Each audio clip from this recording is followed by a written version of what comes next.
விஜயகாந்த் எனக்கு ரொம்ப க்ளோஸ். அவர் வீட்டு பெட்ரூம்ல இருந்து பார்ப்பாரு. குஷ்பு ஷேர் பண்ணிருக்காங்க.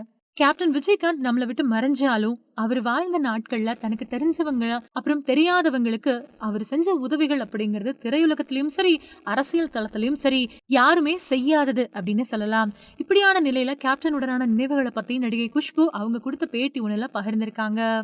நடிகர் விஜயகாந்த், எதிர்க்கட்சி தலைவர் விஜயகாந்த், தேதிமுக தலைவர் விஜயகாந்த் அப்படின்னு கேப்டன் எந்த இடத்துக்கு உயர்ந்து போனாலும் எப்பவுமே எளிய மக்கள்ல ஒருத்தனா இருந்திருக்காரு. அவருக்கு ஏற்பட்ட உடல்நல பிரச்சனை காரணமா அரசியல்ல முழு மூச்சா ஒரு கட்டத்துக்கு மேல செயல்பட முடியல அப்படிங்கிறது எல்லாருக்கும் தெரிஞ்சதுதான். ஆனா திரைத்துறையில அவர் இருந்தப்பவும் சரி, அரசியல் தளத்துக்கு அவர் வந்தப்பவும் சரி, தன்கிட்ட இருக்கக்கூடிய பணத்தை இல்லாதவங்களுக்கு உதவி செய்ய பயன்படுத்தினாரு.